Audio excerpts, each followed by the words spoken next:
I wasn't sure if I was going to do the intro, if you're doing the intro.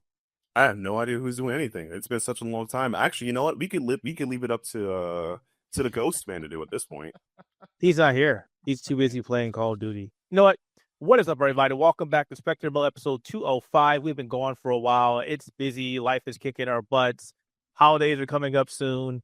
And as you can see by my face, I'm getting old. So please forgive us for our little vacay. You can call Since we're back. Yeah. So and also since we're just talking about not being here for a while, keep in mind that we got 2 more weeks until Thanksgiving, and then another 2.5 weeks free-ish for Christmas after that. So we're running down on episodes, guys. So we might have another 3 or 4 episodes before the year is out. So we do apologize, but we are human. We are realizing that as being parents and husbands and working 9-to-5 jobs, that real life is kicking our asses. So we do the best that we can to bring you an amazing show. But at the same time, real life trumps that. Yeah. It's just kind of funny though, like how it all, like the last couple weeks played into a perfect storm from like, things that has to be done, meetings and things like that. It's like, nope, it's all over. Like, wait, I legit didn't have time outside of streaming to play anything I was supposed to pick up from my indie side, my personal stuff. Like I don't think I had a chance to pick up an indie game I want to try called Brew, which is very people tell me it's similar to like Gunfire Reborn. It's like you play a potion rabbit who's trying to explore a castle, and it's kind of cool. I didn't have a chance to play that. I didn't have a chance to play Foolish Mortals. So it's like this is how crazy it's been for us. It's like, yeah, I missed out on a couple of things, and now I need to catch up on it, and do what we do here. So speaking of things you didn't get a chance to play, what did you play? Jeez, what did I play? A lot of, unironically, because of my job, I had a chance to play mostly the Bazaar. I did not play a lot of Marvel Rivals this season. Season 4.5 was my lowest. I don't think I did any competitive for it. I didn't even care for the skins. Like I did the events. I did the events so I could just unlock the skins and stuff whatnot, but I almost put like no effort into that. But yeah, like I mostly play a lot of Bazaar recently. I have been playing a lot of Legend Heroes Trail of Sky First Chapter. It has been on there. The finale is coming soon. When I have free time, I'll stream it, but I've been so busy. I've been playing a lot of Fatal Fury of the Wolves. I think I deeply like how Chun-Li plays in that game. She reminds me of how I used to play her in Alpha, Street Fighter Alpha 2, the GOAT.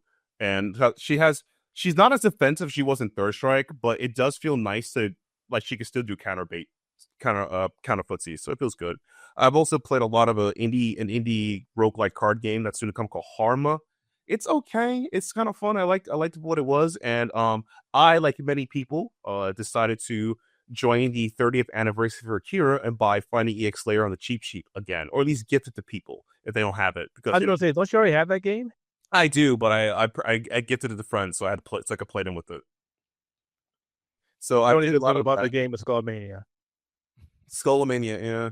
I feel like there's a reason why this game didn't take off, but it was outside of like netcode issues and a bunch of things. It's just like, look, man, I think you really lost half your fan base by making like, if you guys play any of the Street Fighter EX Alpha series, the EX series, the Excel combo thing is not in this game, so that's already a no go. The lack of modes in this game is like insanely bare bones. That's also a no go. So That's what in the beginning. That was the complaints when it first came out. Exactly. I never said anything about it, so it was like, all right, well, I guess. Yeah, I mean, I got it for a buck. I love Street Fighter EX. I love 1 and 2. Yeah. Didn't play much of 3. It's goated, and the last game I've been playing a lot of is a game that I recommend to people to give it a try. It may not be up everyone's alley. It's a game called Spindle. Spindle is a very cute action puzzle platform, very short to the sweet point. I recommend it. It's really fun. That's it. That's all I've been up to. I haven't played a lot of games, just like those. Like I said, Marvel Rival dropped out of my rotation because of the work I had to do. And I haven't chance to play Final Fantasy 14 with that new update. If you guys don't know, 7.4 is coming out, or glam. The glam, yeah. Now you can wear any character, wear any other character's glam armor set, head, feet, body, torsos, etc. But you can't equip weapons because weapons are tied to animations. But people are pogging for that, so that's really fun. Those are like transmogrification. Yeah. Okay. No longer tied to class anymore. So it's people are actually maxing out their blacksmith finally. Yeah. The maxing out their leatherer, the maxing out they're working. Like, wow. All right, fair enough. Well, I played a lot of games actually. Other than playing a lot of Arc Raiders, because I'm back into that extraction shooter world. I got out and it pulled me right the hell back in. It's gotcha games for shooter people. That's all Leo's. Oh my god, it won't let go of me. Started playing Gigasort, fun 2D NES style game. Like it a lot. Really like that. Yeah, game. use the sort of platform. That's a fun one here. I love that game. Started playing more of a Elden Ring Night Ring because the update is coming out next month, finally. So I'm gonna be pulled back into that again. It's been a couple other games I've been playing. Nothing big time though. More of it's just basically Arc Raiders. Just wherever I see here and there to play. That's been pretty much it. Scott last because he's got like 10 games. So let's have. No. Scott played only 2 games. He played Legend of Heroes: The Sky first chapter to 100%, and he played Can Estelle Survive Annalise's Sword Strike, the game. It's a quick mini game. I actually have, I've probably played a bit more than what I have on my list, but that's just because we haven't done Spectator Mode, and it feels like forever. Yeah. But, so, the first game that I have been playing, I actually have it here with me, is a game called Rick Henderson, if it actually lets me. Yes. You did a review on that. Yeah. So it's a fun little arcade game. It's a side-scroller where it's like an endless shooter. You're basically just trying to survive as long as you can. And the longer you survive, the more points you get. And the more points you get, the higher you are on the leaderboard. And that's basically just the gameplay loop over and over. It also has like a boss raid mode if you want to get better at just like fighting the bosses themselves. But the bosses aren't necessarily that difficult if you already, understand your ship movements and everything. I just find it funny because the main character's name is Rick Henderson, hence the name of the game. But he's also probably like the worst ship to play as. That's funny. So I played him once and I was just like, I hate this ship. And then I tried the other ships and like all these are better. There's only 2 other ships. You have a speed ship and then you have a like slower tank ship. But the slower tank ship is also kind of like an artillery tank because its special move is basically destroy everything on the screen, which is very nice. It has a smaller cooldown though. Or a longer cooldown, I should say. So it takes a little longer, but once you get it, it's basically just like destroy everything mode, which is very handy. Wait, what game is this again? I could have sworn. Rick Henderson. Rick Henderson. No, okay. No, What's the show? Sorry. Pick him up. Different game. There's different arcade side-scroller shooter. There's been actually quite a few of them popping up. Yeah, there was an arcade side. I forgot the name of it. It comes to me in like 5 hours from now. That it's a ship. Same idea as a ship. It's a ship like endless sea. You're just kind of killing robots until the end. Then you do it again. Mm-hmm. Yeah. Yeah, basically just keep on destroying the ships until your ship gets destroyed. But we can last a while. I didn't think I was. Well, I ended my time playing when I was in like the top 1,000. So I was like, I'm good with that. I just thought the name of the game was really bad just because if you search for that game, you actually find the person name with Henderson. Like, what? I can't find there's the game. actually people named Rick Henderson, so it's not going to be the first thing that pops up when you look for it. But it's a pretty fun time. It's actually, if you buy it digitally, it's really cheap. It's like $6. It's just the physical version is the one they sent me because they wanted to show off like the physical edition, which is actually really cool. You can't really tell, but this version I got is a little holographic, so all like the art like is holographic, and it kind of like zooms and everything out with the image, which is really cool. But the thing that really is cool is it comes with a manual. What are those things? Manual. You know those things that you used to actually read before you played the game because it was fun to read on the drive home? Every time I hear manual, I go Manuel because it's that part in Wally. See, Scott knows when he's looking at the thing and he's like, talk. And it's like, no, it's a book, dude. You read it because that's our generation now. I'll just go on YouTube or look at a video to figure out how to play the game. I don't read how to play the game.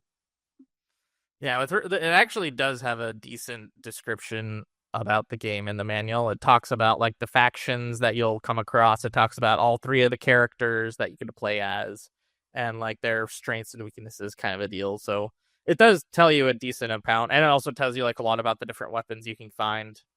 So I'd recommend reading the manual if you do get it. The other game, I played one of the other games I've been playing was Atelier Ryza DX, the first one. I've been playing the second one, but the first one's the one that has the review out right now. And I do think that when you compare it with the other 2 Ryza games, it is a bit rough. The first Ryza is not bad, but I do think that it's weird because it is the beginning of a trilogy, and it definitely is written like it feels like it was the beginning of a trilogy because the arcs of characters are still like beginning at the end of it. So it's just funny because when you beat the game, you get like all these little like extra menus and stuff, and one of them is actually from the voice actors, like they have messages. And the one who voiced Ryza is just like, this is going to be awesome. I'm like now one of the main stars of the Atelier series. I hope the series can continue, but it depends on like the price or like the sales of this. I'm like, so you're saying if Ryza 1 didn't sell well, they weren't going to make a Ryza 2 or 3 because otherwise this was just not going to happen. Pretty very much. well. This sounds like they didn't have the thinking of a Kondo song. Kondo songs. I'm finishing the series, sir. We're out of money. I'm finishing the series. I will write a book if that's what it takes. So yeah, I just thought that was kind of fun, but it's also the DX version adds a lot of like extra stuff to the story in the sense of it actually adds extra episodes and extra narratives that tie into what eventually gets answered into Atelier Ryza 2, which after like starting and playing a bit of Atelier Ryza 2, Ryza 2's control scheme is so much better than Ryza 1. Ryza 1 feels so sluggish to me. Like combat takes forever, and I kind of like don't want to fight to get the ingredients because it's just like I'm gonna have to go through tactics level 1 and 2 till I finally get to actually enjoying the fight before the enemy's dead in the first like second of tactics level 3. So Ryza 2 is so much more fun to play, and I still think Ryza 3 is the best of both in the sense that it actually is a really good narrative and really good combat. 2's narrative isn't bad, but it just feels so like disconnected from 1 in some aspects because it takes place in the capital rather than the like Kirkin village that the first one takes place of. Mm-hmm. I know probably none of you care about that on the podcast, but someone cares about Ryza out there. You understand? I also play the Ryza series, and you're doing some spoilers for me, and I'm gonna have to choke you later after this. Okay, just want you to know that. Okay. You're doing too many spoilers for me. Okay, I didn't have enough time. I had to do this thing called Q card, a job. Alrighty, third on the list is the one I just picked up actually this morning. Is Hyrule Warriors: Age of Imprisonment. I thought you would never stop playing that, to be honest. I didn't think you'd be on the show. I was debating on continuing to play it, but my Switch needs to charge, so. That's fair enough. But I do really like the Warriors games. Hyrule Warriors: Age of Imprisonment is a evolution of Age of Calamity. It also is really nice to have a 60 FPS Warriors game on the Switch, because if you don't know, the Tire Warriors 1 and 2 were 30 FPS. And they weren't necessarily slow, but you could definitely feel a difference when you go from like Age of Calamity to Age of Imprisonment, because it's so much more fast and you can dodge a lot easier and things make a lot more sense visually. So it does help. I'm only a few hours in though, because I said I got it this morning, and I also have a thing called a job. I wasn't able to play during work. I do play during lunch though. So. Yeah. The funny thing about it is, like, I played a little bit of the latest at a location I cannot say, so I won't dox, but it's like I kind of impressed that Nintendo can make, again, like, oh, what a good Manchu game. Where are my monster games at? I'm not gonna, and I get depressed what happened to that entire genre. Yeah, if you're Koei Tecmo, at least you still care. But if you're anyone else in the industry, nobody else does. No. And when they do try, it turns into people getting angry at them because they're doing a Warriors clone. It's just like, we need more Warriors clones, but thank you. You can give a second Bossera. You can give me Relink. You could add. Oh man. Oh yes, please give us that. Yeah. Capcom's not doing that. Coming out. No, they're too busy. Taking the check. One day they'll care about Mega Man again, right? I mean, somebody's. Don't give Josh hope. That's just never happening. Just no. No, that's a Not happening. Same time they start caring about localizing the Sengoku Basara games. Yeah, and same time, like, as my title says, anytime a Breath of Fire collection, that would be great. Anytime. Breath of Fire is right there next to Phantasy Star, not that online garbage. The classic, look, man, Sega has issues with that one because one of the lead developers met God and wow. That was actually funny. Somebody actually wrote an article, not us, but I saw it or read a couple days ago about Nell being the first protagonist that dies. It's the permadeath, and I'm like, yep, yeah, she wasn't she? Thanks for reminding me of that. Thanks, yep, thanks. Mm-hmm. Yeah. So other than that, the only other thing that I've been playing is what I think topic 1's going to be about today.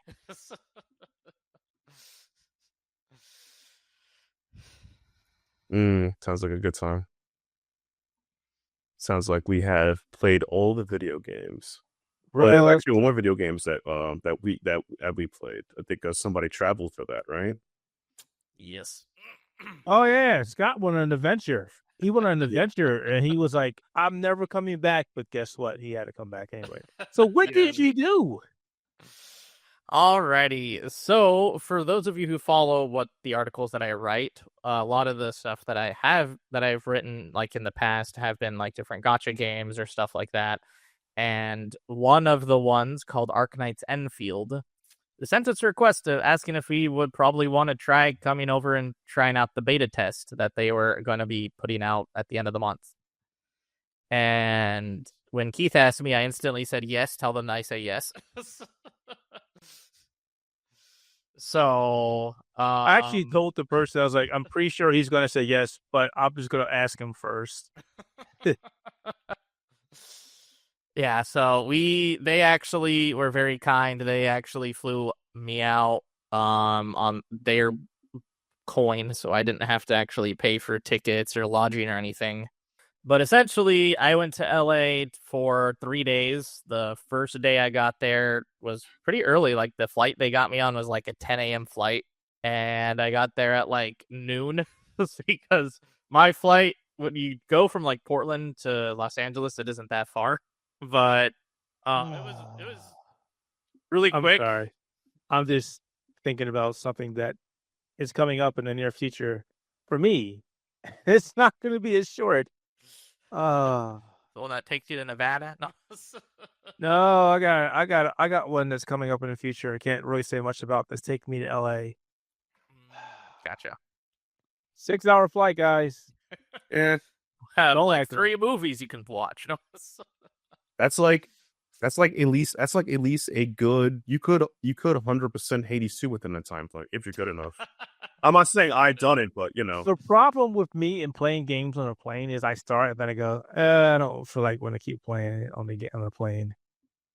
I always feel a little nervous playing some of the games that I play on planes because it's just what if someone asks me about a game I'm playing and it's just it's a game that's under embargo? It's just You never saw this. Yeah, what do you who are you? Who are you? Who are you? You're Rat? Exactly. So, but yeah, they flew me out to LA. The first day was basically I could just do whatever I wanted because the event was basically just all day Thursday.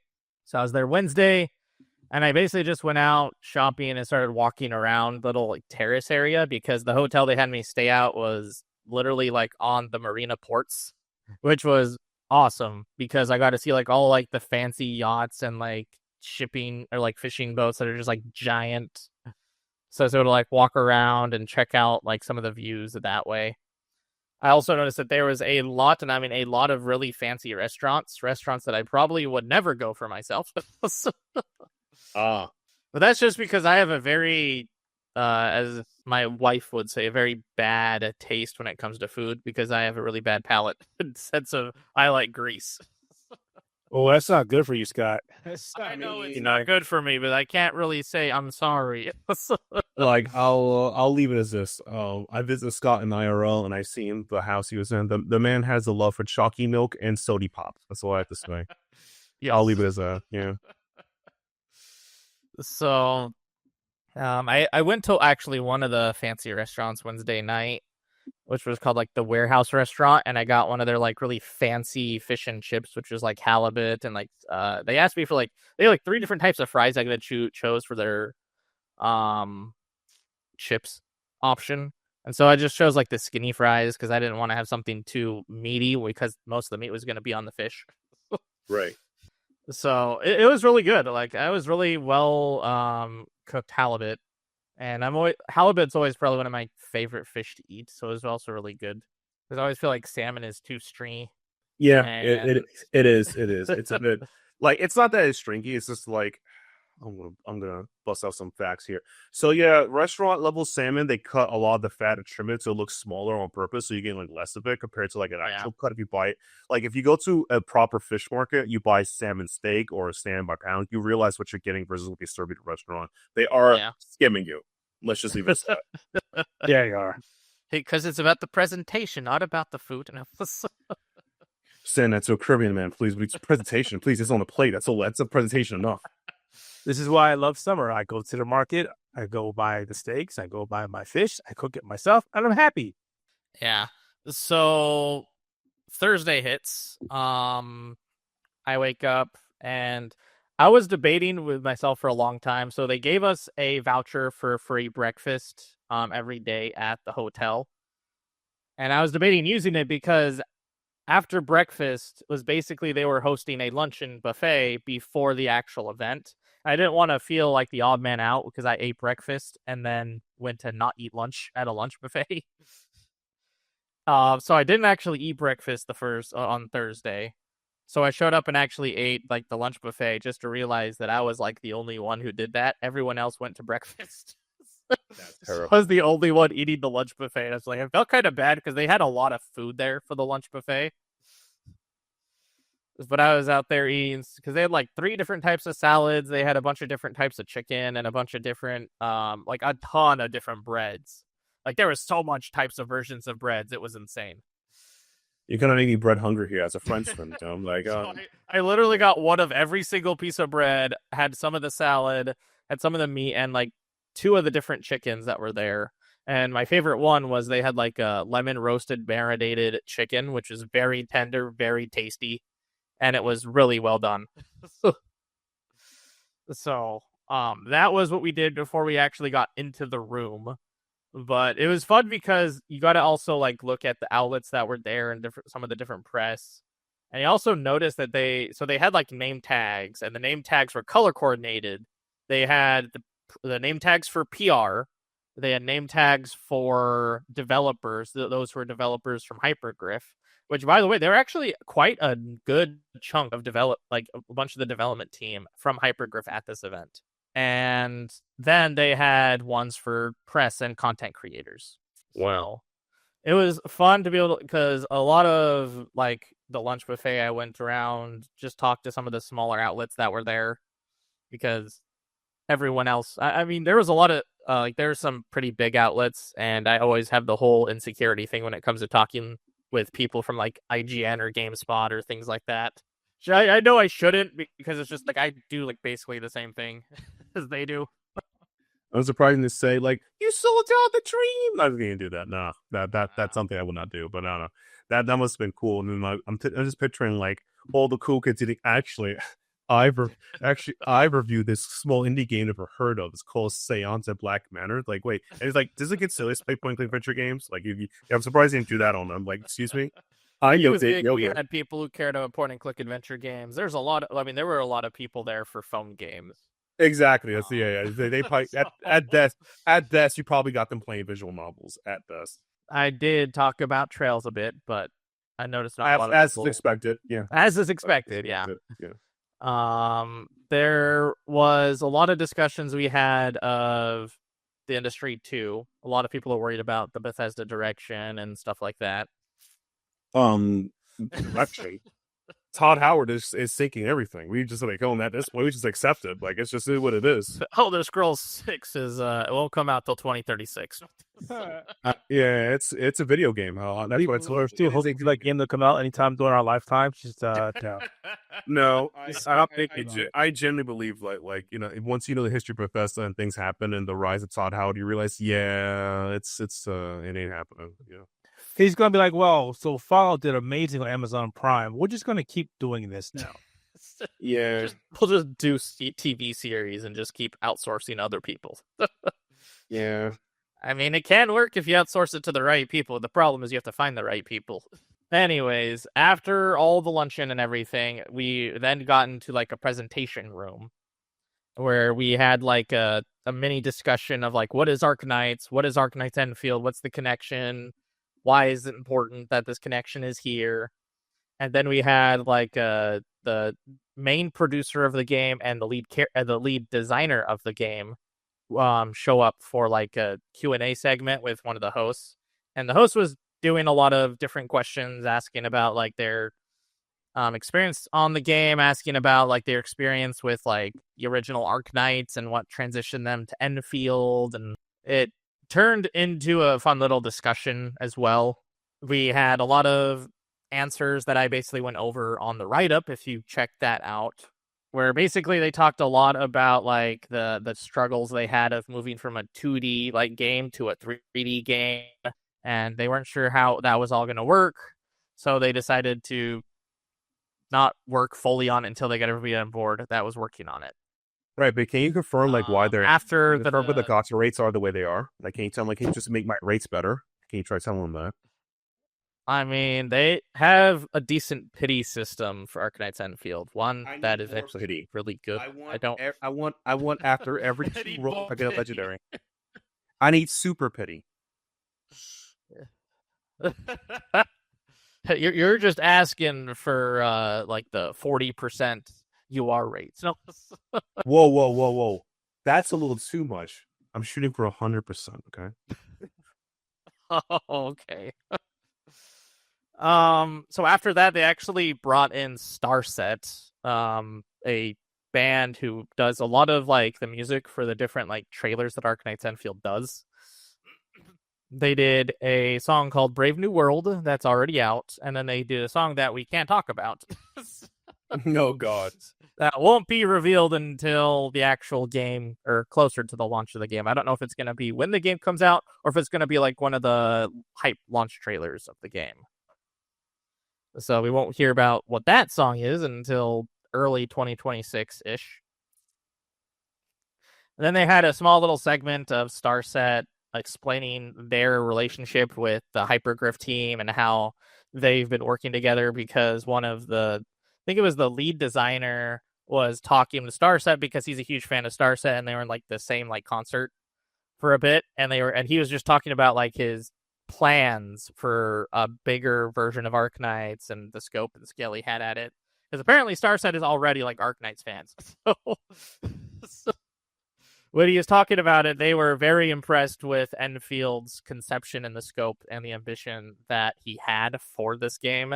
And that's one of the reasons why they constantly go back and forth on having Starset music on all their trailers, is because Starset, like, at least some of the members of the band are following the development cycle of this game. So it's really cool to notice that. It's like, hey guys, we would love to do all your music.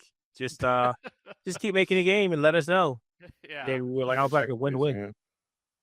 So that was really cool that they had talked about that. And then after that, we had one last little segment before we actually got our hands-on game time that was all about it was a developer fireside, and it was more about like the more inner workings of like the gacha system and what they have their aspirations for this game coming out. And it also was when they talked about how they actually see Endfield as a jumping on point for like getting into this world And they think that even some people who played like original Arknights might not like it as much because it doesn't have the same 2D effects or the same 2D like battle tower defense style gameplay that Arknights is known for. Though to be fair, there are some missions in Enfield that do have you like building towers and doing like tower defense against certain enemies. So they probably will have more missions like that in the main game. But it is fun that they still have like that in it when most of the actual game is going to be, 3D RPG action combat. So that's after all that developer fireside was done. That was when we got to have our hands-on time with the game. And they did actually plan us a few breaks in between, so we weren't there like for the full like 7 hours just hammering at the game. So we played for like at first like 2 hours, and then they held like they opened up the bar for people if they wanted to go just have snacks or drinks or stuff before you had another like 2-hour segment before dinner time started. Okay, so I'm a little upset by this because one, I would have stood there for 10 hours playing the games. People confirm I would do that. Secondly, they didn't bring you the chicken nuggies or not even dino nuggies, like which sort of like that Spotify is dino nuggies. Of course, put it on the plate. Put it on the table. They didn't want you to eat with those computers. I mean, I have a peeve when people were eating and then putting their hands on my nice hardware, including myself. And especially some people they don't wipe their hands. They just pick up a controller like, oh, what the hell are you doing? Oh, hold on, what are you doing? Yeah. So if you read if you read like my original beta test 1 review, like preview of the game, you'll notice that like one of my big issues was the controller support of the actual game because it was terrible trying to play that game with controller.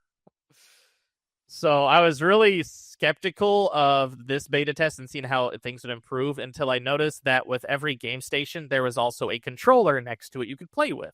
It's like, oh, did they actually work on it? And yes, they did. You can now play basically everything in the game with controller. So that was very nice.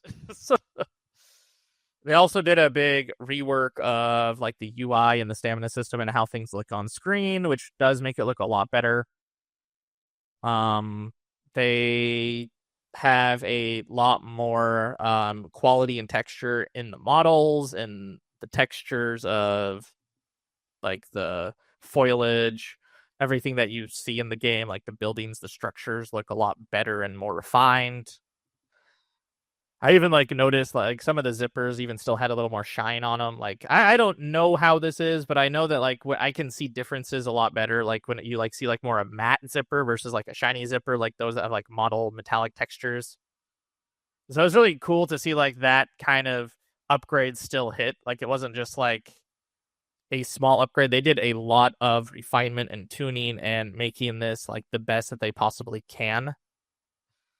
So not just visually does it look so much better, but it still, it plays a lot better too. They added like better timings for the cooldowns. They added better timings for connecting your combos and your character skills.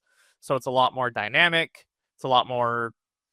I mean, I already really thought it was fun, the first beta test, but this one shows a lot more polish and a lot more refinement. So it's even more fun, and it has a lot more. I wouldn't say depth. It still has about similar depth. It just feels a lot better to play.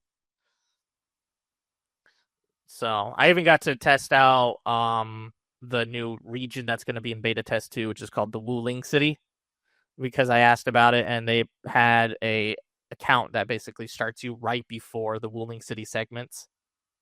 And they added a lot more physics with like water, with like trees and foliage. Even has more physics in the game, which is really cool. I do wonder how big this game is going to be for those of those who want to play it on the phone, though, because if this is how like the models and textures are, it's probably going to have to be compromised a lot to make it be on a decent storage size as well as like performance wise on a mobile phone. But clearly, if you're on like PlayStation or a PC, you should probably be fine.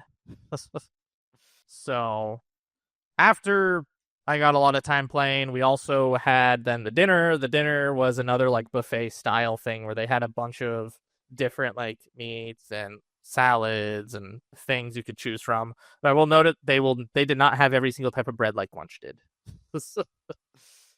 Probably because they wanted more like salads and stuff. So after the dinner, I then got to play some more, and I did mostly just the Wuling stuff and getting to know more about like lore and stuff and how it works with like the hydroponics electricity and everything that works there. And there's only two of us that stayed till the very end of the event. You could basically ditch whenever you were done playing the game or you felt like you had enough material to work on. A lot of people left a little bit after dinner, like 9-ish. The event lasted until 10, and me and another person were basically there till 10, and we're trying to still play the game. Which was fun because that was also because everyone started leaving more. We had the a lot more of the development team behind us, watching us do stuff, and like we're just like making notes on things that we were doing or things that we needed help with. Which there was a bug that I helped them find at the end because it was messing with me. That's good to see. Yeah. But it was really fun. I do think that Arknights Endfield is in a much better place. I still was optimistic, and I'm even more optimistic for this game going into the future.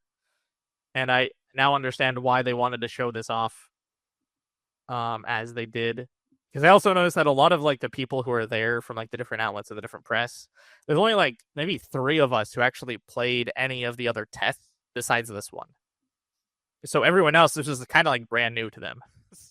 But it got a lot more people on board with the game when they played it. Like I was reading the other people's previews and stuff, and a lot of them were a lot more optimistic than when I would talk to them before the event started. That's good. That is good to hear. I feel like though, like it is a change of shift from like I would say a tower defense 2-dimensional type game with waifus versus like 3D, like a 3D kind of action game. That is a huge shift. That is like it's one of the reasons why like a lot of gacha games, mobile games, they're not a lot of them, but like a lot of gacha games would upscale their game, but upscale in sense of aesthetic to keep the same game formula. Because if you change the game formula, it's over. Like you can mess around with drop rates, you can mess around with power levels, you can make someone's favorite waifu bottom tier in like one patch, but you can't change the game loop. That's like a cardinal sin. Yeah. Yeah, so I'm kind of glad that the game loop did well. I'm kind of happy for them for that. Yeah, one thing I do have to note that I was kind of sad is that they, for at least our tests, like the press tests, they removed the gacha system entirely. We couldn't actually pull or do anything. All of our like teams for the future like events were pre-placed. Interesting. So that means the game kind of works at a functional level. Like there is no like the characters work well, the strategy combos. They do.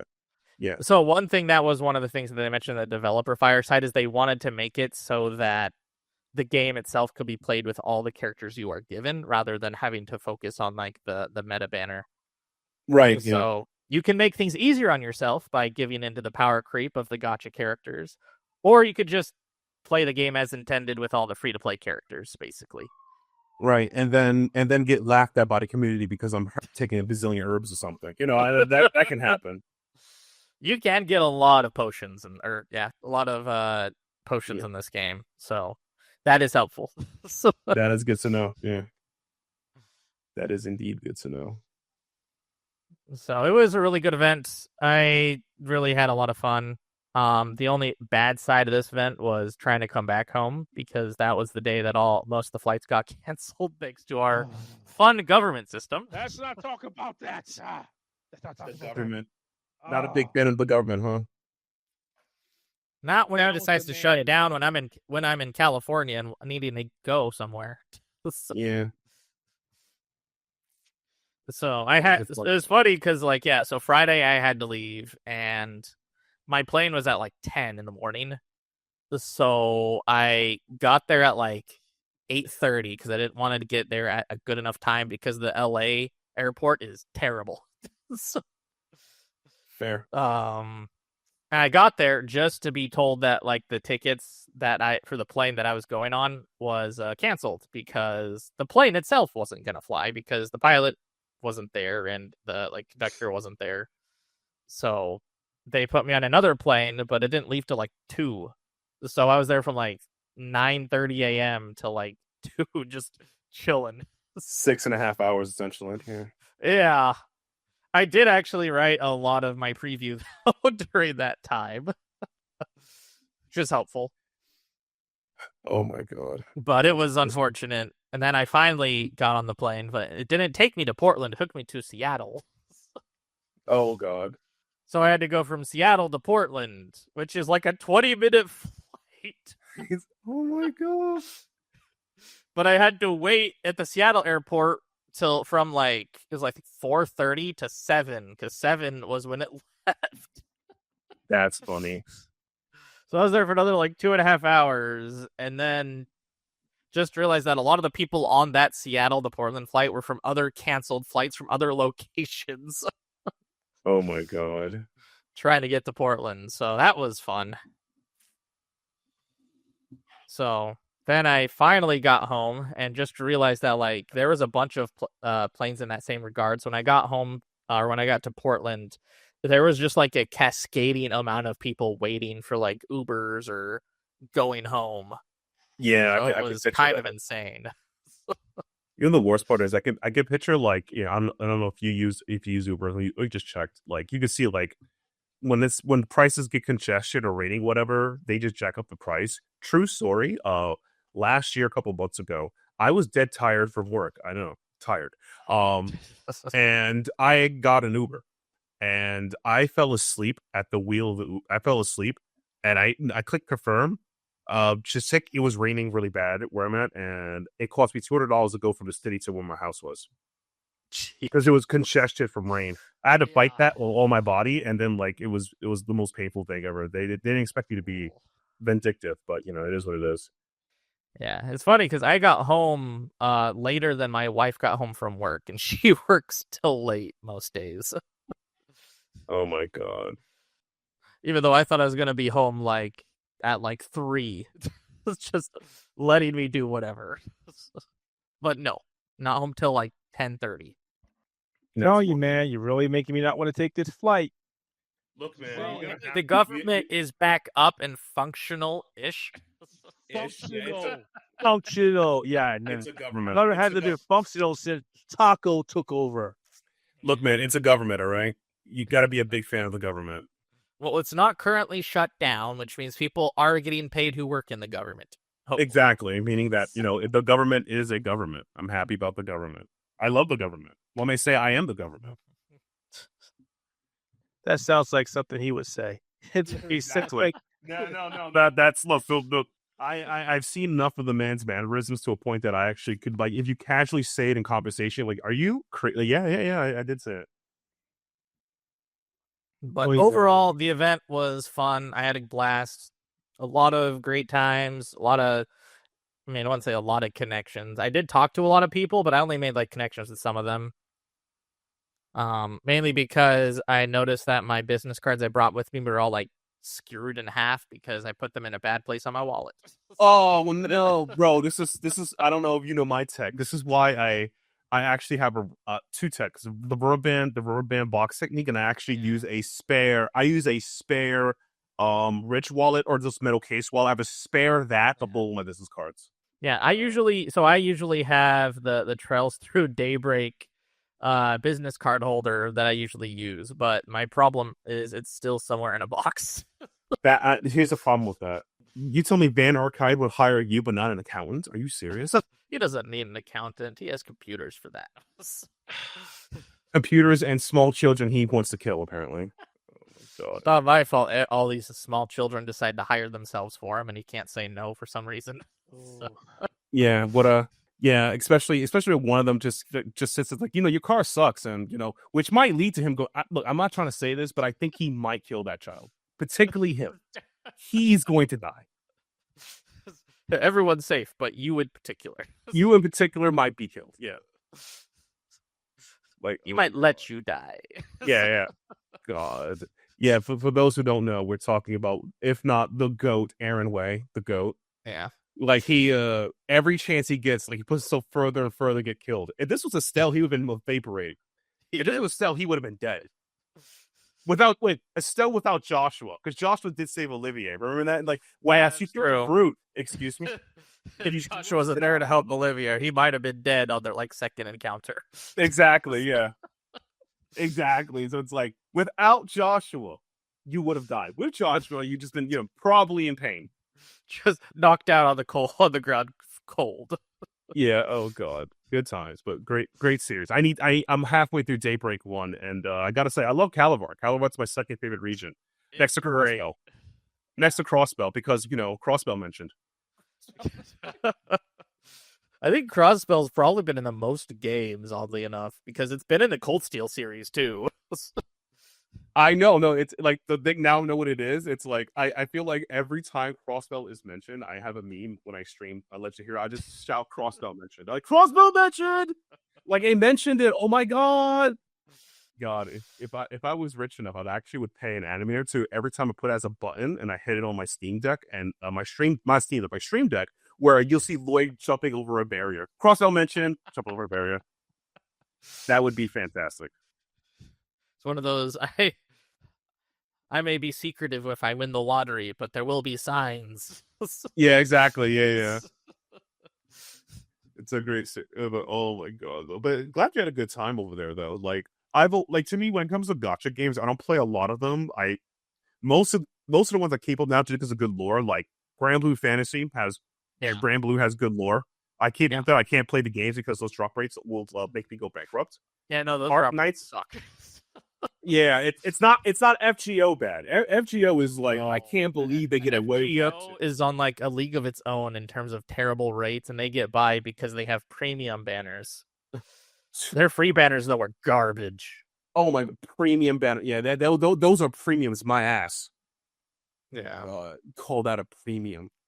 Premium banner is like every other banner in most games, and then their free banner is just like, what if we gave you like an SR for free on a free banner? It's just like, you realize that there's like 2 other rarities above SR, right? There are? Yeah, and they're like, yeah, and they're like, yeah.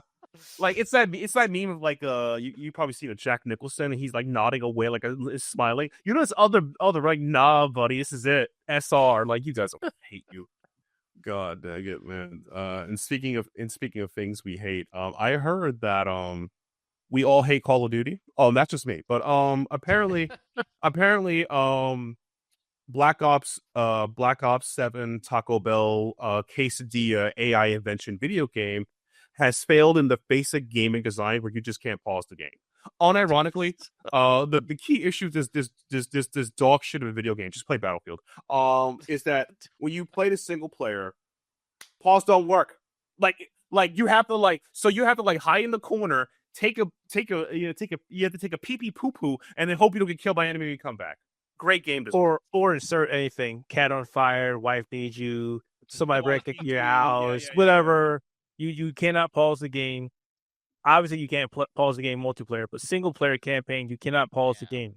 Yeah, I mean, multiplayer at least makes sense to not pause the game. I can't fathom what kind of poor game design that is. Like I can't say every. Most single player games, you can pause the game. The exception of the From Software action RPGs. Actually, yeah, can you pause in you could, Sekiro? you can't. You kind of you can pause it in Sekiro, yeah. You just can't. If you count pausing as hitting a menu button that stops the action, then yes. No, it doesn't happen in Dark Souls. You can't do that in Dark Souls. You press a menu button, just things won't stop for you. Exactly. Yeah. Exactly. You gotta go. You gotta go to the bonfire and just sit down and then press the menu button. The enemies fire. Go back to all over again. You can't even stay at the you're dead scene because it eventually forces you to respawn. So yeah, but when you respawn, you're not at the bonfire. You're sitting next to the bonfire, but you're not at the bonfire. Yeah. So this is just a very bad decision. When I heard this, I was like, this can't be right. This has to be wrong. But no, a lot of places are reporting it. We have it's just embarrassing because again, this is backed by one of those multi-million-dollar companies. Actually, no, it's backed by a small indie developer team called Activision, which was bought by which combined us with another small independent development team like Microsoft Studios, and they just can't get a pause button working. These small independent developers ain't working, I severely hope that this gets updated because I don't know who in the back of the room was like, hey, this is a great idea. That should not have a pause button. And nobody stood up and said, no, this is bad. It's a single player game. Why can't they pause during the campaign? What is stopping them from being able to pause the game? I wonder if it's one of those weird things where you have to still be on a server to play. Yeah, exactly. It's always online. The game is always online, so you need to be. But that still should mean you can't just pause the game. That is terrible. That's just bad. Who does that? Other than I don't even know how to answer that. I'm just flabbergasted at something so basic. It's like poop out the window. Like it's insane. What are the odds that this is going to be one of the most downloaded mods is pressing the pause button on single player? Well, the problem is going to be they won't be able to do it because if it's an online thing and the servers are forcing you to send a signal that you're still playing, It's in no back. and then if you're not, then it kicks you off. Yeah. It's going to be a problem. That's messy. That is indeed messy. The sad part is like that is, if you know what sad part is I'm legit thinking about it, and like I'm legit thinking about it. It's like I like again, this is one of the things I have problems with, like forever online stuff, be from your online. This overemphasis on online infrastructure. It has to be there. We live in a modern era, but it's like this is something that requires no interaction at all, and yet it's being slapped on. It's like, why? So silly, but whatever, man. Again, small indie developer problems. These are just small indie developers. And speaking of small indie developers, Sony, the small independent Japanese developer who has made only 5 consoles in their name, they have some updates on their the PS Portal. Yes. So I'm not sure if anybody knew this, but when PlayStation first announced the Portal, I was not a fan of it. I thought it was an over-glorified PlayStation 5 controller, and then they released it. I kept saying that this is a piece of crap. And then I think a year later, they released, hey, we can actually stream games from the cloud, part of the beta service, because they were chasing after Microsoft. And it was like, okay, this is still a piece of crap, but okay, at least it's a better piece of crap. But recently, they released an update that if you have PlayStation Plus Premium, you can now play whatever PlayStation 5 games you own digitally from the cloud, which is like, okay, great. Yeah. But it's not all the games that you own. It's only a select few of the games. Basically all the ones they have on a server. Exactly. Basically, yeah. But you still need to pay them $159 to get access to PlayStation Premium so you can play your games. And that also comes with a lot of hit and miss. Some games play great. Some games just run like ass because it's the cloud. Some games like Sonic Racing Crossworlds was on there, and I played that, and I was like, I cannot play this game. That's like a weird one to play on the cloud. That doesn't work well. It was not working well. I'm like, wow, this is not doing well. Played some Street Fighter 6. Surprised that worked okay.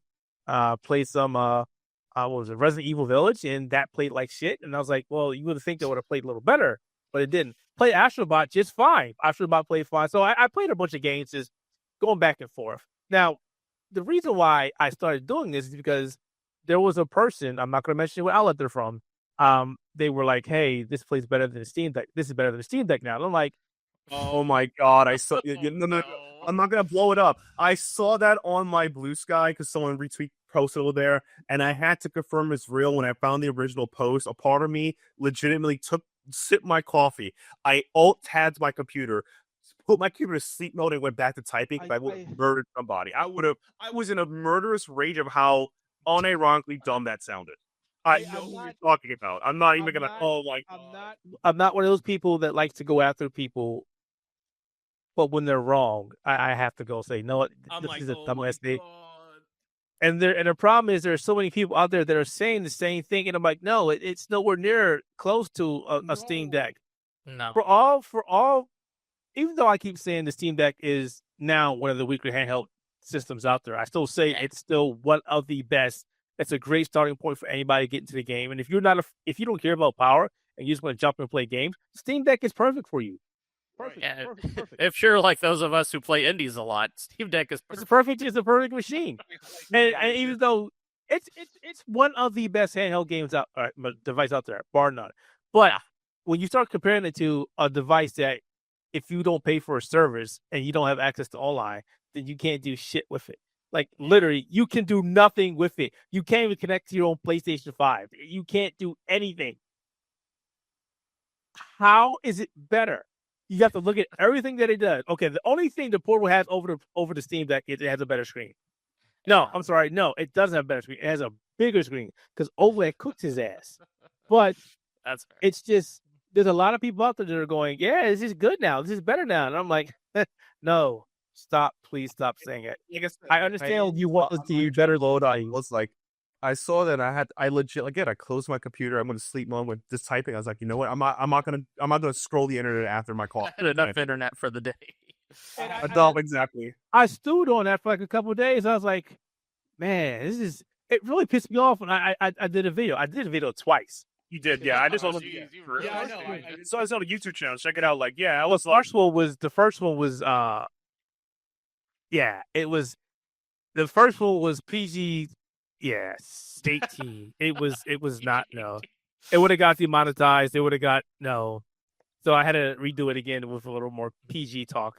And even that one, I had to cut some stuff out because I was like, this is really bad. And you know how we're trying to get Sony to work with us, and that would have been like, so fuck them.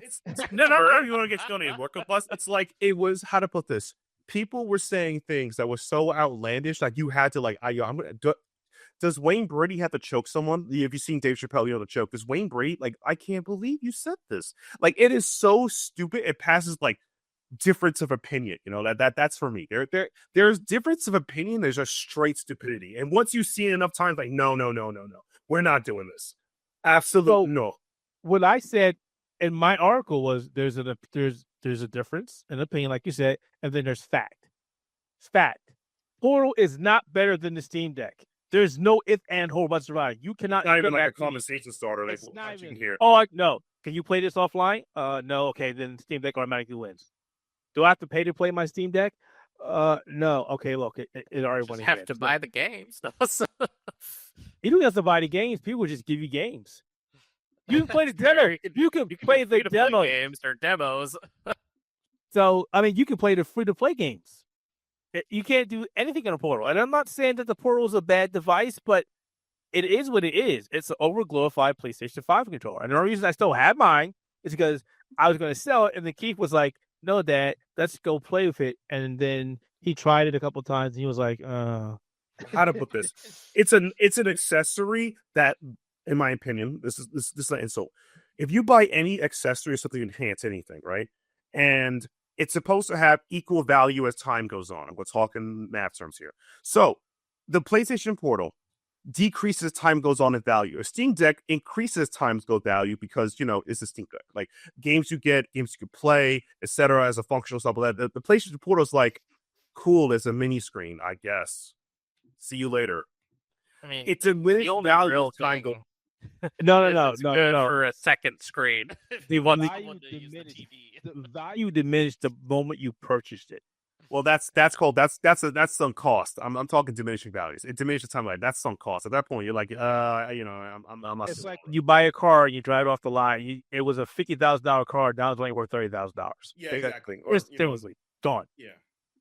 And even what you just said, Scott, even you can use it to play your PlayStation 5 game, that's still dependent on your Wi-Fi network. And if your Wi-Fi network is ass, it doesn't work properly. By default, this device is flawed. Now, the really dumb thing about this is, here, I'll just pull you out. Let me pull you out. So I'm making fun of you. I'll pull you out. See this part right here? You see all this? They could make a hard drive portion so you can at least download some of your games. But the problem is, it doesn't have any power to do anything. Nope. It literally has no power. Nothing. So Basically just a screen attached to a controller. that's it. That's all it is. It's all it is. Yeah. And the only reason I got it, because it was the 30th anniversary. I was like, all right. And then I was like, you know what? I'm going to sell it. And he was like, no, don't sell it. But now he's like, Dad, this thing sucks. That was actually the one I was thinking of. I wonder how was to reach the that 30th conclusion. anniversary because I like the look of the controller and I couldn't get any of the controllers. But you finally got one, or was it Jordan? When did you Nah, got Jordan got one. I got the Astro Boy one though, so I got rid of that. I was like, Astro, whatever. What did you say, Matt? What did you just say? No, like Yeah, I got it. Thanks, son. Thanks for just making me hold on to my regrets. Yeah, and I was like, I still gotta get rid of it, but I opened it and played it, so it's not staying. It's not long for this household. It is going. It is getting the out of here. Yes, I did potentially do the F word. It's getting out of here. It's not staying here much longer. Get out of here. $159, guys. Think about this. $200. This is $200. Yeah. You have to pay $159 to stream the games to it. Yeah, that's essentially $350, $370 tax. Yeah. And PlayStation's like, we know we got these suckers.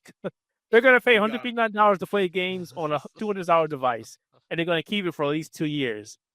That's not good economics. That's just what. So you just paid over $200 for 2 years and nope. But let's talk about something a bit more positive in terms of gaming. Yeah, let's talk about the good times. That let's Gabe talk Newell's at it again, you know. Oh, he's at it again. The Gabe cube. The Gabe Endfield. Oh yeah, the goat. I'll go. So Steam came out a couple of days ago, or Valve came a couple of days ago with 3 new devices of the rebirthed Steam Machine initiative of the Steam controller, which actually looks a lot better than the old one. And I still have the original one, and it's a much stronger. It's kind of wonky as crap, yeah. Come here, you. It sits on the wall of dishonor.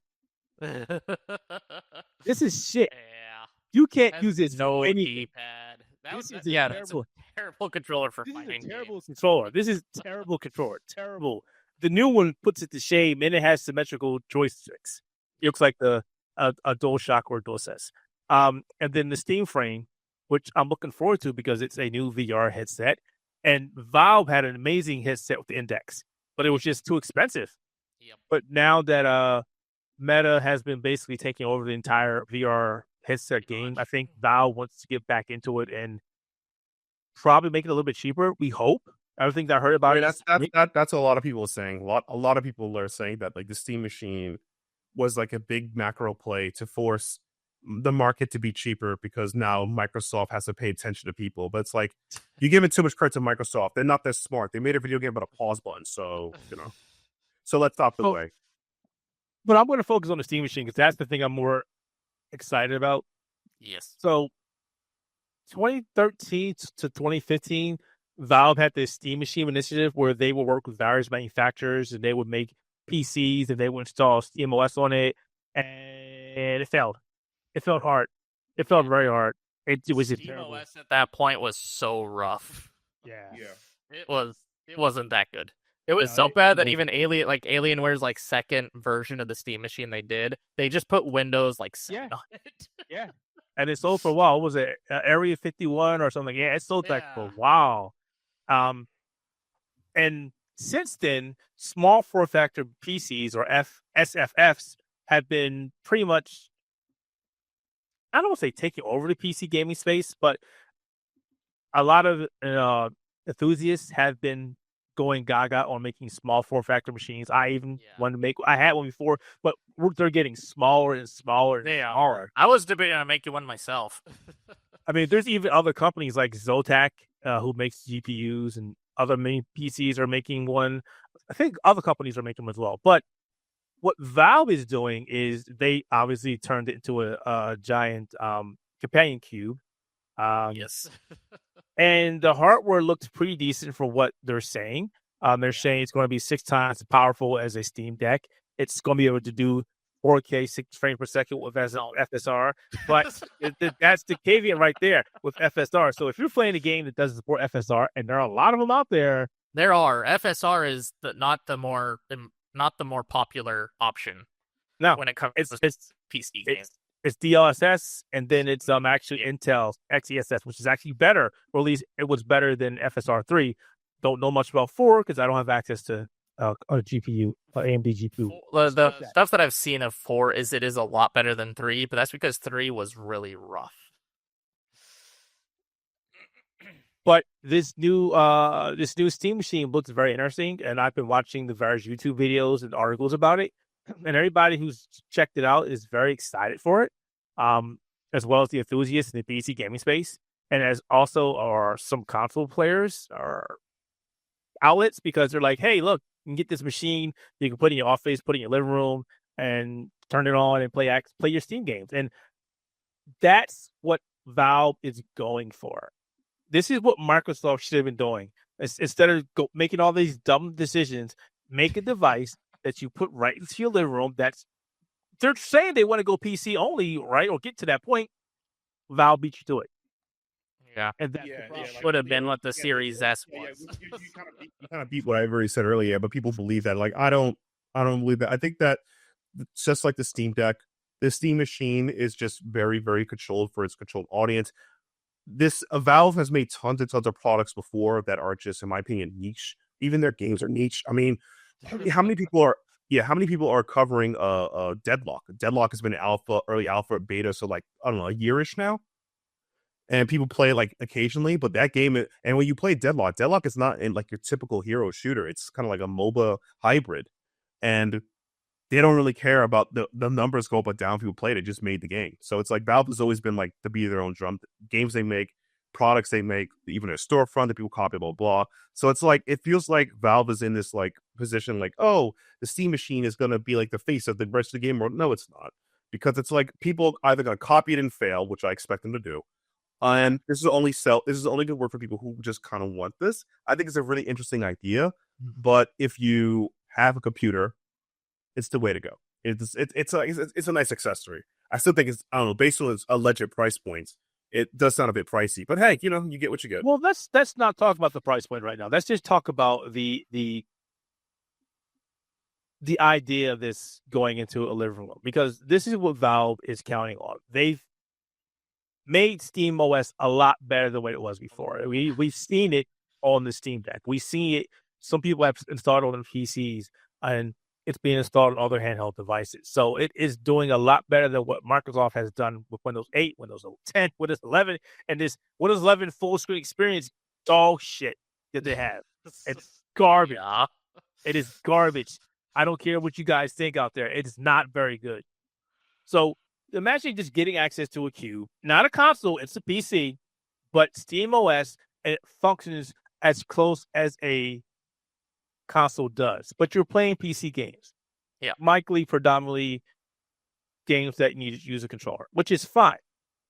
This is still what people don't understand is the PlayStation 5, Xbox Series X and S are freaking PCs, guys. They're PCs. They're a walled garden. This is Sony's camp. This is Microsoft camp, but they're still PCs. When you get access to this cube, the Steam machine, whenever it comes out, you're going to be in Steam's walled garden. And honestly, that's not a bad thing, because to me, the PC gaming space doesn't have an owner. It just has multiple different storefronts, and they're all doing their own thing. But it just seems like Valve has done more than these other people, because one, Steam is the de facto place to go for most games. It's not the only place, but it is the de facto place. They have their architecture. They have their software. They have their everything that you need. That's pretty much, if you ask people what are the best storefronts out there for gaming, Steam is always there. Yep. Because Valve has made it into what this needed to be for the PC gaming space. So for them to have their own hardware and go, hey, put this in your living room, and now you can play your Steam games on there, that sounds perfect. Now, rolling back to what Matt said, and the pricing, that's a lot of estimation, assumption that we're all doing. It's the big question mark. Because there's two different versions. There's 512 gig RAM, gig of storage, and then there's the 2 terabyte, which can be expanded with micro card. What is it? SD card. Micro SDs, yeah. Micro SDs, and then there was also mentioned something else I read earlier, that you also can increase the memory on it if you know what you're doing. So it's not starter. It's apparently super easy to change out. The only caveat is that the memory for the GPU is 8 gigs, and that's solid DRAM, which does give it a little bit of a problem there, because if you're trying to play anything that's super duper powerful or memory only 4K, anything with super powerful, that'll be a problem. But I don't think that's what they're going for. I think this is just going to be a 1080p machine, and I think for most people that's worth it. And that's why I think the price. I thought about it, and I definitely do think the base model is going to be at least around $500, and the 2 terabyte version I think is probably going to be in the $700 mark, which is right on or behind the PlayStation 5, Xbox Series X and S, and Valve has been sending you the signals going, hey, we're watching this whole tariff situation. Yeah. And we'll see where we go from there. They don't want to give a cost out. They don't want to say how much it's going to cost right now because, one, we don't have a release date. We just know 2026. And I think they're watching what's happening in the world right now because for this, every part that they get, they have to outsource. This is a custom chipset, so AMD's doing all of it. So it's an issue there. AMD is doing a lot of legwork for the console space.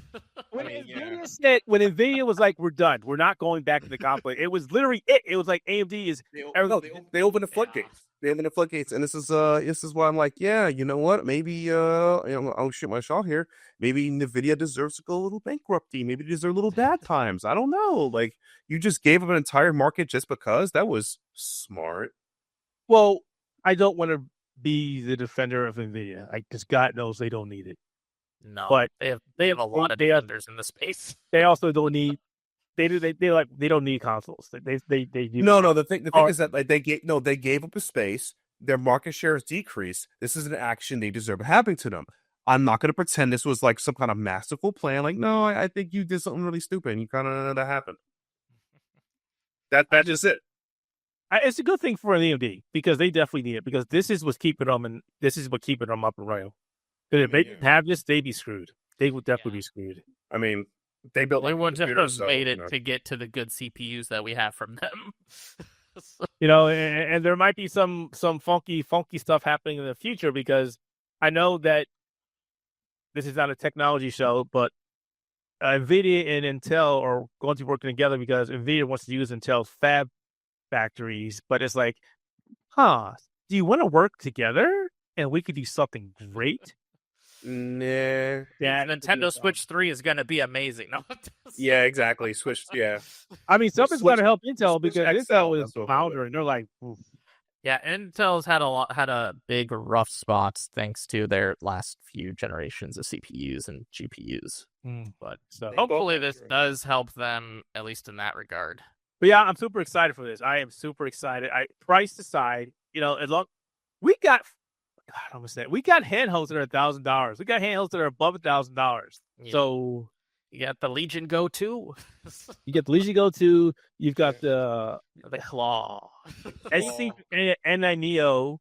Oh my God! Yeah, I think the new one they announced is like $2,000. It's like, bro, yeah, it was got that. That's like insane. It's ridiculous. So I'm looking forward to that. But you know what I'm not looking forward to is talking about this next topic. So you ever know that company called Crystal Dynamics? Used to be the shit back in the day. Lara Croft, all these amazing two-rated games. Other games, they were amazing, top of their game. And then fans started going bad, and then Square Enix. Where did purchase them when? Purchased them, I think, during the Rise of Tomb Raider? Let me see. I don't remember. Square Enix purchased them. That's all I remember. Well, Square Enix purchased them. Square Enix didn't like what was happening with their properties. They were like, we're getting rid of our Western stuff. They sold them to the Imposter Group, the Embracer Group back in 2022, and it hasn't been the same since. They released Marvel Avengers. That game was a colossal flop. Yeah. And they haven't released a AAA game since then. And they've been going through a lot of layoffs. Yeah, they've essentially been like support studios for a bunch of other studios. So they had a layoff earlier this year in August. Yeah. And then they just had another one a couple days ago. Mm-hmm. This time around, under 30, but the last one was an undisclosed amount. We never knew how many they got rid of, and now 30. Crystal Dynamics is just, it can't catch a break. It cannot catch a break. And it's just like, this is just another signal that there is something nasty, terrible, funky going on in the gaming space. And yet again, we're having layoffs towards the end of the year where, people kind of need that cash. And especially during this season. It's terrible. It's especially those who live in the U.S. Things are just getting worse and worse and worse. And I don't want to talk politics and things of that nature, because I'm already going through it myself. I know a lot of people here are dealing with the crap, but it's Because we live here, we have to experience it. Yeah, we live, which is the whole experience of itself, I mean, they do have that new Tomb Raider game in development with conjunction with Amazon, but I wouldn't trust Amazon as far as I could throw them. They just killed their MMO. Yeah, the pirate World. thing, And it was doing good. It was doing good. I played It wasn't wasn't.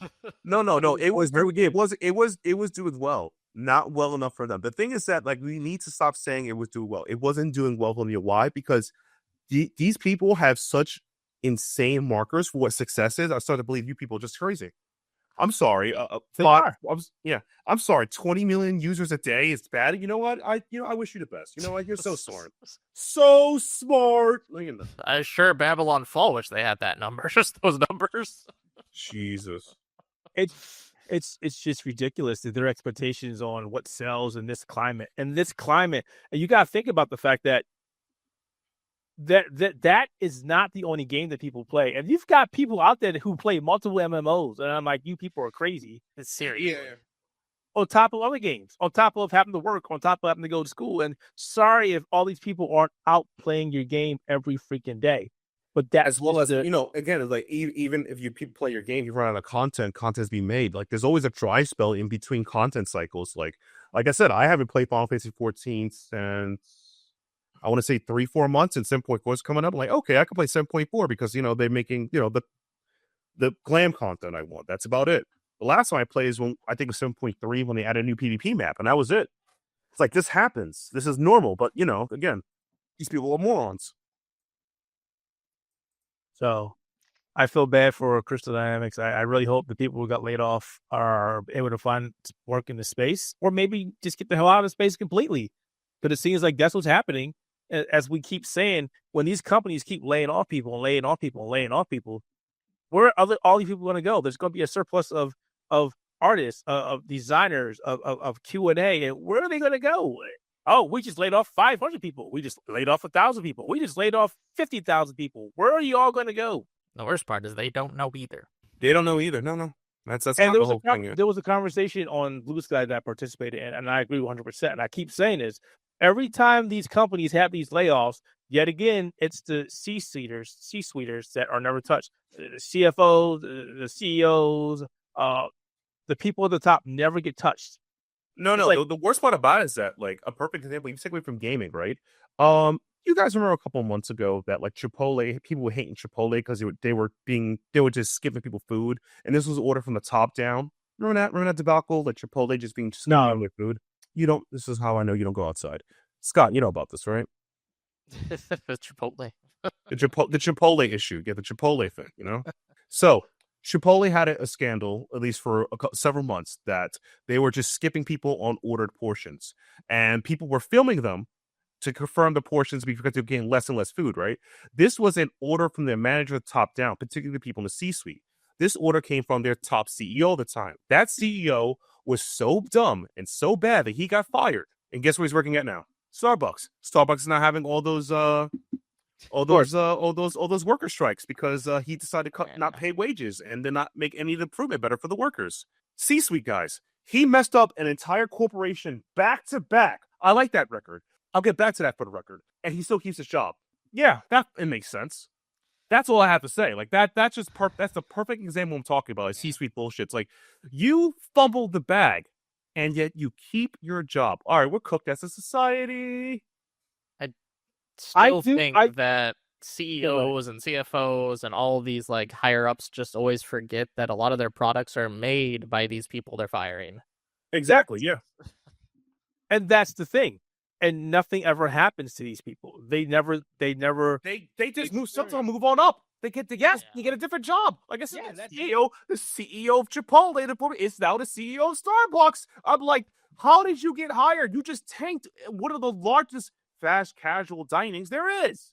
And I can tank in Starbucks.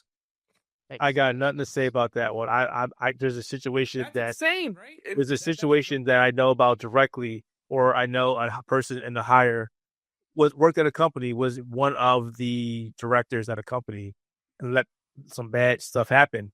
and they got fired, and he went to a different location and got the same damn job. And it's like,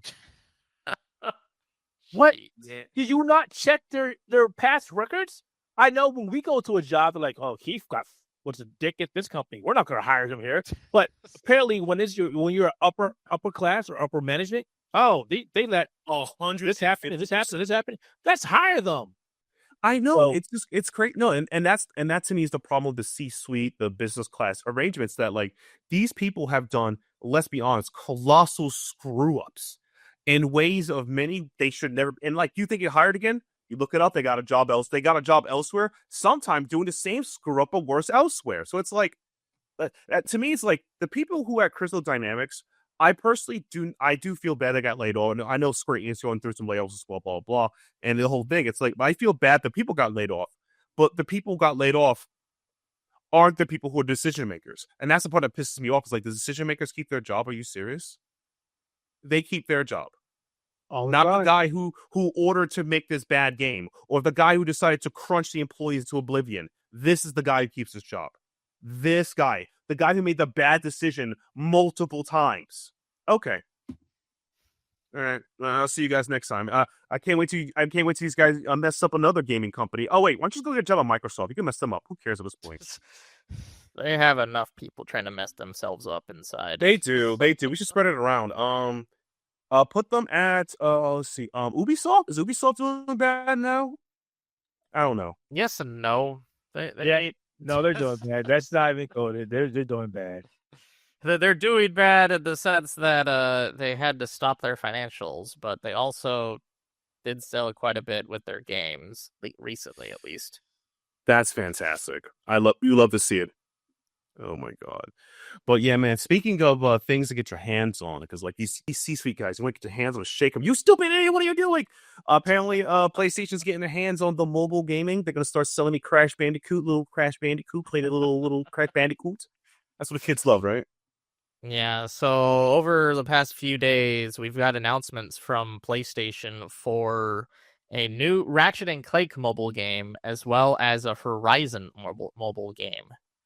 And the Ratchet & Clank game is like a full-on just mobile game. It's just like a mobile, like puzzle systems and stuff like that. But the Horizon mobile game is like a full-on MMORPG that's going to basically be like the same combat as the Horizon games, but on phone. But they're also including a PC port of the game on the NCSoft launcher, which is interesting because they're not bringing it to PlayStation for a weird reason. That is a PC is going to have more IPs of PlayStation than PlayStation's going to have. For more mobile games, sure, that's what the kids want, right? Like, because like there's a mobile game that came out recently that got some mixed reception, Sonic Rumble, that got some mixed receptions. That was by Sega, and I'm like, I don't know how to feel about this, man. Yeah. The Sega's been doing weird with having a lot of mobile games, and then they'll eventually port their mobile games to other platforms. And it's just like, sometimes you should keep it mobile, but sometimes you should also create the game as if you wanted to make it into a platform game. Exactly, yeah. It's like, so I'm like, is like, I know people like got this, like, I think I want to say like maybe 10 years ago, like early 2000s, 2010s, even 2020s is like, well, there was a mobile game hype, and then the gacha hype took over, and then now we're all rolling for our waifus. Thank you, whole users. But I'm like, are we just trying to get to is mobile the future? Is everyone just is it? First we got mobile. This like, I don't want to feel about this, man. Well, it depends on what market you're in. If you're over the Eastern markets, mobile has been a very important gaming. Like that's the reason why phones were always coming every other day, because they love their phones over there. Now they're 3DSs, and that's why Nintendo Switch is doing so fucking amazing over there, because they love mobile. Yeah. Yeah, but that market's captured by like so many things that are not just mobile gaming. That's the thing, too. There are other, like for example, like StarCraft is just being carried by the Koreans. Let's be honest. The StarCraft, it's being carried. Same thing with League of Legends, getting carried by the Koreans. It's big over here, but not like that. Is it it's still big over here? I mean, not as much. No, people talk it. Not as much. League of Legends, still, yes. League of Legends, yeah. That's one of the reasons why, like, League of Legends, the last couple of years did those spin-off games, like this card game from Terra, a single-player card game. They did those amazing indie games. Please make more indie games. A TV show, a bunch of other stuff. Like, they did all that. And I'm like, you guys could do more. You could do a little more. You do a little more. Yeah, I mean, it's funny because a lot of like their best games is not League of Legends. No, Ruined King, Maid Seeker, peak. Like Yeah.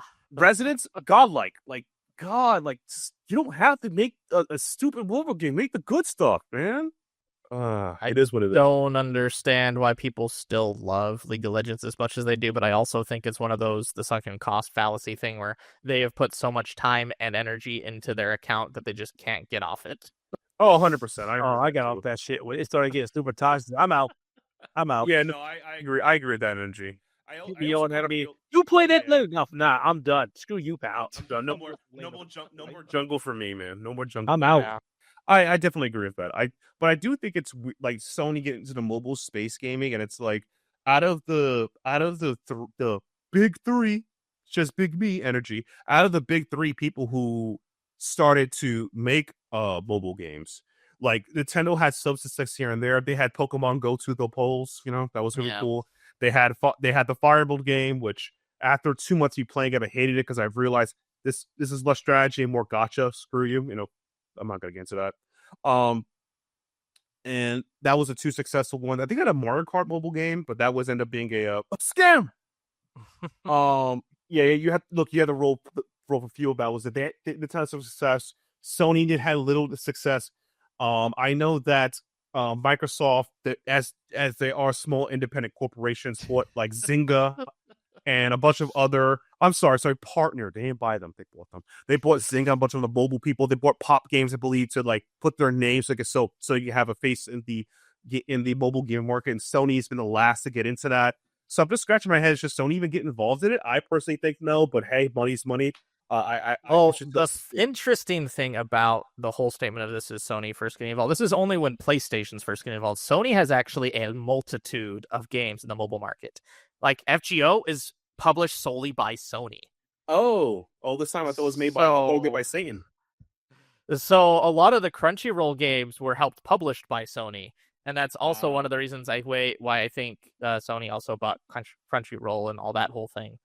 So it's just interesting to note that Sony's had like most of the anime games that you probably aren't even thinking of as like their backlog of games that they own on the mobile market. This is just the first time that we see a PlayStation IP on the mobile market. Fair enough. Yeah, I agree with that. Yeah, learn something new every day. Woohoo! No, I agree. That's interesting. But I just scratching my head about that. It's like because I feel like I didn't know. Now I know. It's like I guess they should do it, but at the same time, it's Yeah. It's one of those. It's that energy, I still think that with the NC Soft like MMORPG, they probably should port it to PlayStation. Yeah, No, because apparently there's so many people that want it on PlayStation. Because apparently another company is working on a game similar to that for PlayStation. Yeah. So Earth is apparently helping develop another MMORPG with, I think it's actually Guerrilla itself that's working on the one that's going to be on PlayStation. It's going to be Horizon. It's going to be Horizon. So it's like, wait, what? We got 2 Horizon MMOs. What? This one's not for PlayStation though. This one's just for the handheld. This one's for PlayStation. What? It's just weird because the production value of the NCSoft one looks phenomenal for a mobile game. Which is why they have a PC version of the game on the NCSoft launcher, is because it's a really high production value. It's meant to be played with a controller. It's just wonky as crap. Like, I understand the Ratchet and Clank one, because if you look like the gameplay of the Ratchet and Clank, it is a full-on mobile game. Like, everything is based around the mobile phone, like touchscreen controls and it all. That's what kind of bothers me, because it's, as someone who enjoys Ratchet and Clank, the original trilogy, I didn't really play much of the newer ones. I'm like, oh, you're back. What is this? Also, nothing personal. Sony, if you could just remake the original trilogy, add some HD masters, and port it to the PC, I would be down for that. I just like to play my favorite gun, the Rhino, aka rip you a new one. That's my favorite gun.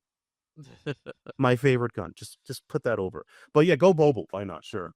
How much are you gonna bet they put a price tag for rip you new ones like $300? It's like one shot the game, Yeah, you one shot the game with $300 with the $300 microtransaction.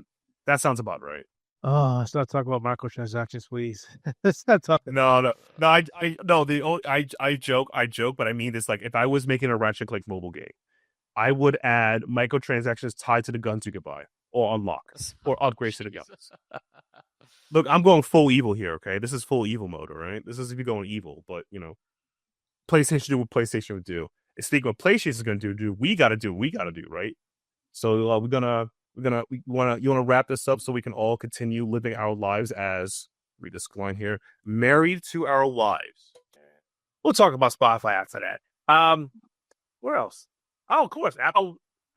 Always Apple. Apple's great to listen to us over there. And man, there's not a lot of places anymore. They're either being going down or being purchased. But anywhere you find great gaming podcasts, you'll find us.